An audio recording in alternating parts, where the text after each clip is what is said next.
Hey everybody, it's me and my buddy Mcruff. It's September the 20th, 2011. And if y'all can do me this favor, take about 3 minutes to watch this clip I'm about to show y'all on Msnbc, Lawrence O'Donnell.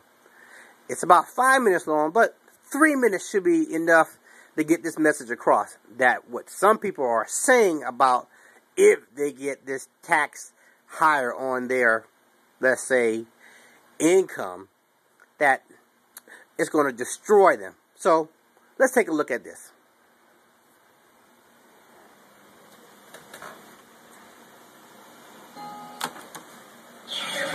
Time for tonight's rewrite.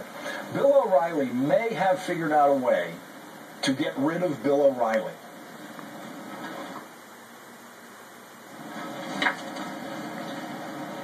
Oh, looks like we showed you some Ralph Nader there instead of Bill O'Reilly. Here's what O'Reilly said last night on his program. If Barack Obama begins taxing me more than 50%, which is very possible, I don't know how much longer I'm going to do this. Okay, first of all, Barack Obama doesn't tax anyone. The power to tax resides exclusively with the Congress. So O'Reilly is lying, of course, when he says that tax rates are up to Barack Obama.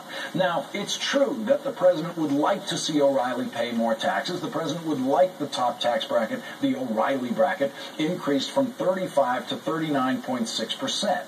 So what O'Reilly should have said is, if the Congress, including the Republican House of Representatives, decides to raise my tax bracket to 39.6%, I don't know how much longer I'm going to do this. But O'Reilly has to lie about everything in that statement in order to make it credible to his audience, whose gullibility he has precisely calculated in the lies he's loaded into that sentence. He knows, O'Reilly knows his audience doesn't know that tax rates are not up to the president's. And he knows his audience doesn't know that no one is proposing an income tax rate of 50%.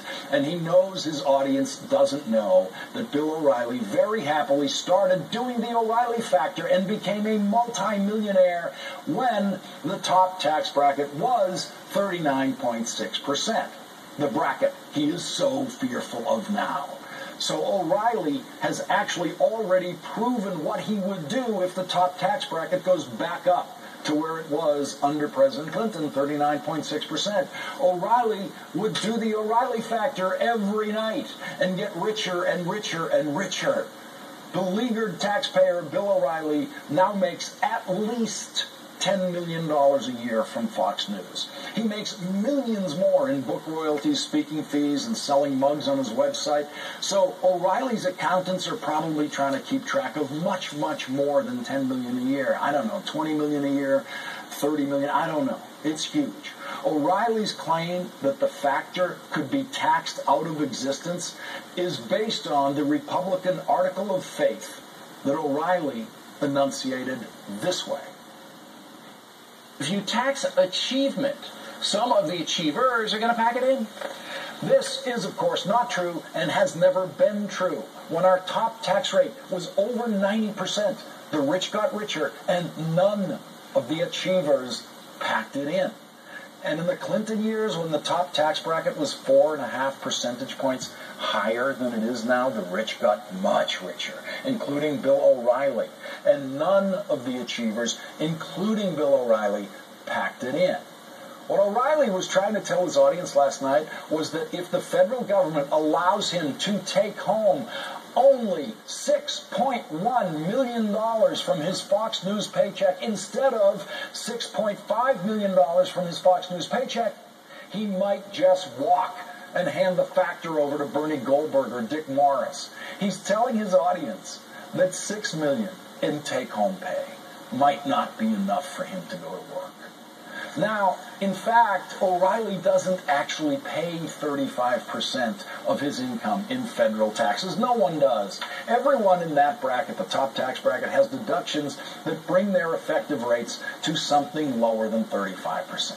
So the numbers I'm using here to estimate O'Reilly's take-home pay are very, very conservative. And remember, I'm only talking about his Fox News income, which might be only half of his income. Bill O'Reilly is the highest paid player in cable news, and no matter how much he complains about how unbearable his life would be if his Fox News take-home pay ever dropped closer to the unthinkably low $6 million, I'm afraid you're never going to get rid of Bill O'Reilly with a tax.